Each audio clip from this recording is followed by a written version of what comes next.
2022 Qatar ലോകകപ്പിലെ ഏറ്റവും ദുഃഖസാന്ദ്രമായ നിമിഷം. ആ രാത്രി ഫുട്ബോളിൽ ഒരു യുഗാന്ത്യത്തിന് തങ്ങൾ സാക്ഷ്യം വഹിക്കുകയാണെന്ന് ആരാധകർ പോലും ഉറച്ചു വിശ്വസിച്ചു. ക്രിസ്ത്യാനോ റൊണാൾഡോ എന്ന ഇതിഹാസ ഫുട്ബോളറെ അടുത്തറിയാവുന്നവർക്ക് അയാളെ വെറുക്കാനാകുമായിരുന്നില്ല. ഗർഭാവസ്ഥയിലായിരുന്ന മകന്റെ വിയോഗവും മാഞ്ചസ്റ്റർ യുണൈറ്റഡിലെ ഉൾപ്പോരുകളും അയാളെ മാനസികമായി തളർത്തിയിരുന്നു. സ്വന്തം കഴിവിൽ ഒരാൾക്ക് വിശ്വാസം നഷ്ടപ്പെടുന്ന അപൂർവ സന്ദർഭങ്ങളിലേക്ക് കാലം അയാളെ കൊണ്ടുചെന്ന് എത്തിച്ചിരിക്കുന്നു. ലോകകപ്പ് നോക്കൌട്ടിലെ ഒരു അപ്രതീക്ഷിത തോൽവി ക്രിസ്ത്യാനോയുടെ അനുഗ്രഹീതമായ കാലുകളിൽ നിന്ന് എന്നേക്കുമായി ബൂട്ട് അഴിപ്പിച്ചേക്കുമെന്ന് ഭയന്നാണ് ആരാധകർ ഓരോ ദിവസവും തള്ളി നീക്കിയത്. ഒടുവിൽ വിധി പോലും ലോക ഫുട്ബോൾ കണ്ട ഏറ്റവും മികച്ച ലക്ഷണമൊത്ത സ്ട്രൈക്കറെ പരീക്ഷിച്ച വിധി ദിനം വന്നെത്തി. ആ ജഡ്ജ്മെന്റ് ഡേയിൽ 8 വർഷക്കാലമായി ടീമിനൊപ്പം തുടരുന്ന കോച്ച് ഫെർണാണ്ടോ സാന്റോസ് പോലും അയാളെ അവിശ്വസിച്ചു. പ്രീ ക്വാർട്ടറിലെ പോലെ തന്നെ ക്വാർട്ടർ പോരിനുള്ള ആദ്യ 11-ൽ റൊണാൾഡോയ്ക്ക് സ്ഥാനമില്ലായിരുന്നു. 37-കാരനായ സ്ട്രൈക്കറുടെ പ്രായം അയാളിലെ പ്രതിഭയെ തളർത്തിയെന്ന് പോലും കോച്ച് വിശ്വസിച്ച ഘട്ടം. പോർച്ചുഗീസ് ഡ്രസ്സിംഗ് റൂമിലേക്കും ആ അവിശ്വാസം ഇതിനോടകം പടർന്നു കഴിഞ്ഞിരുന്നു. ഗ്രൗണ്ടിൽ അയാളിലേക്ക് പന്തെത്തിക്കാൻ സ്വന്തം ടീമംഗങ്ങൾ പോലും മടിച്ചു നിന്ന കെട്ടകാലം. രണ്ടാം പകുതിയുടെ 60 മിനിറ്റുകൾക്കിപ്പുറം കളത്തിലിറങ്ങിയ ക്രിസ്ത്യാനോ പലപ്പോഴും ഒറ്റയാനെ പോലെ ബോക്സിലേക്ക് ഓടിക്കയറുന്നതും പന്ത് ലഭിക്കാത്തതിലെ നിരാശ സഹതാരങ്ങളോട് പങ്കുവെക്കുന്നതും കാണാമായിരുന്നു. ഒരു ക്രോസ് അല്ലെങ്കിൽ ഒരു ത്രൂ പാസ് ഫൈനൽ വിസിൽ മുഴങ്ങും വരെയും അയാൾ പ്രതീക്ഷിച്ചുകൊണ്ടേയിരുന്നു. മിഡ്ഫീൽഡിലെ ഏറ്റവും അടുത്ത സഹതാരങ്ങൾ പോലും അയാളെ കാണാത്ത പോലെ നടിച്ചു. ഡിസംബർ 11 രാത്രി ക്രിസ്ത്യാനോ റൊണാൾഡോ എന്ന പോർച്ചുഗൽ നായകനും അയാളുടെ വിശ്വസ്തരായ പറങ്കിപ്പടയും മൊറോക്കോയുടെ പ്രതിരോധ മതിലിന് മുന്നിൽ തോൽവി സമ്മതിച്ചു. ഫൈനൽ വിസിൽ മുഴങ്ങുമ്പോൾ മൊറോക്കോയോട് 1-0 തോറ്റ് പോർച്ചുഗൽ ലോകകപ്പിൽ നിന്നും പുറത്തായിരിക്കുന്നു. പുൽമൈതാനത്തു നിന്നും ടണലിലേക്കും പിന്നീട് ഡ്രസ്സിംഗ് റൂമിലേക്കും അയാൾ നടന്നകലുന്നത് ഫുട്ബോൾ ലോകം വേദനയോടെയാണ് കണ്ടുനിന്നത്. അത്രയും നാൾ ക്രിസ്ത്യാനോയോ ഇഷ്ടമല്ലാതിരുന്നവർ പോലും അയാളുടെ വിങ്ങിപ്പൊട്ടൽ കണ്ട് കണ്ണു നിറച്ചു.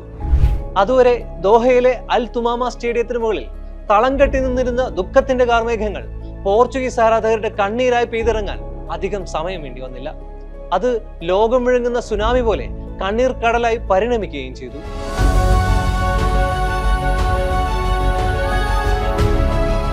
സൗദിയിൽ കപ്പടിച്ച ശേഷം ഇക്കുറി US-ലെ ലോകകപ്പിനെത്തുന്ന പോർച്ചുഗൽ നായകനെ എതിരാളികൾ ഭയക്കണം. 2025-26 വർഷം ക്രിസ്ത്യാനോ റൊണാൾഡോയെ സംബന്ധിച്ച് അത്ഭുതങ്ങളുടേതായിരുന്നു. 2022 ലോകകപ്പിൽ പോർച്ചുഗൽ തോറ്റതോടെ 37-കാരനായ ക്രിസ്ത്യാനോ റൊണാൾഡോയുടെ കയ്യിലെ മരുന്നെല്ലാം തീർന്നെന്ന് പരിഹസിച്ചവരാണ് ഏറെയും. ഇനി അയാളിൽ നിന്നൊന്നും പ്രതീക്ഷിക്കേണ്ടെന്ന് ഹേറ്റേഴ്സ് വിധി എഴുതി. എന്നാൽ US ലോകകപ്പിലേക്ക് ക്രിസ്ത്യാനോ വരുമ്പോൾ അത് വെറുതെ കയ്യും വീശിയുള്ള വരവല്ല. 41-ാം വയസ്സിലും അവിശ്വസനീയമായ റെക്കോർഡുകളുമായാണ് ഇതിഹാസത്തിന്റെ കുതിപ്പ്. 40-ാം വയസ്സിലും പോർച്ചുഗലിനെ നേഷൻസ് ലീഗ് ചാമ്പ്യന്മാരാക്കി ടൂർണമെന്റിലെ ടോപ്പ് സ്കോററായും തിളങ്ങിയ ക്രിസ്ത്യാനോ ആ പ്രതിഭയ്ക്ക് മങ്ങലൊട്ടും ഏറ്റിട്ടില്ലെന്ന് വീണ്ടും തെളിയിച്ചു.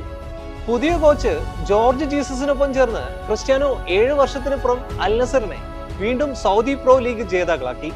ദമാ ക്ലബിനെ 4-1 തകർത്ത് സൗദി പ്രോ ലീഗ് ചാമ്പ്യന്മാരായി അൽ നസർ മാറിയ മത്സരത്തിലും ഇരട്ട ഗോളുകളുമായി ക്രിസ്ത്യാനോ തിളങ്ങി.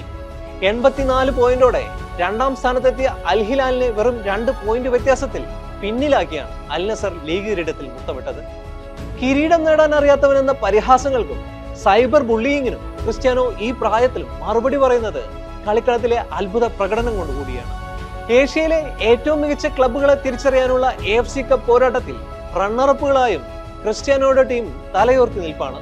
അതായത് ഏഷ്യൻ വൻകരയിലെ ഏറ്റവും മികച്ച 2ാമത്തെ ഫുട്ബോൾ ക്ലബ്ബാണ് അൽ നസർ ഇപ്പോൾ. പോർച്ചുഗീസ് ഫുട്ബോൾ ഇതിഹാസം 6ാം ലോകകപ്പിനെത്തുമ്പോൾ എതിരാളികൾ അയാളെ കരുതിയിരിക്കണം.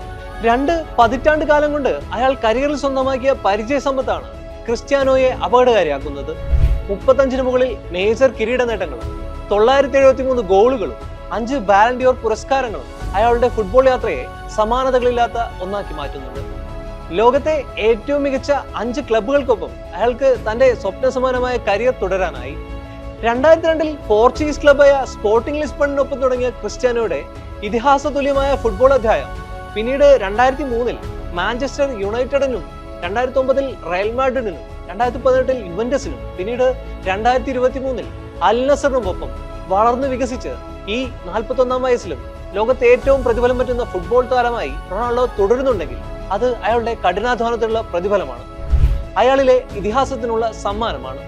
4 വർഷം മുമ്പ് ഖത്തറിൽ ലഭിച്ച കണ്ണീരോടെ തോറ്റുമുടങ്ങിയൻ എന്ന ചീത്തപ്പേര് മായ്ച്ചു കളയാൻ ഇക്കുറി റൊണാൾഡോ വീണ്ടും തിരിച്ചെത്തുമ്പോൾ അത് CR7 ആരാധകരുടെ പ്രതികാരത്തിനുള്ള മുഹൂർത്തം കൂടിയാണ്. പറങ്കിപ്പടയുടെ ഏറ്റവും വിശ്വസ്തനായ സ്ട്രൈക്കർക്ക് ഈ ലോകകപ്പിലും കിരീടവേട്ട തുടരാനാകട്ടെ. അതല്ലേ ഫുട്ബോളിലെ യഥാർത്ഥ കാവ്യനീതി.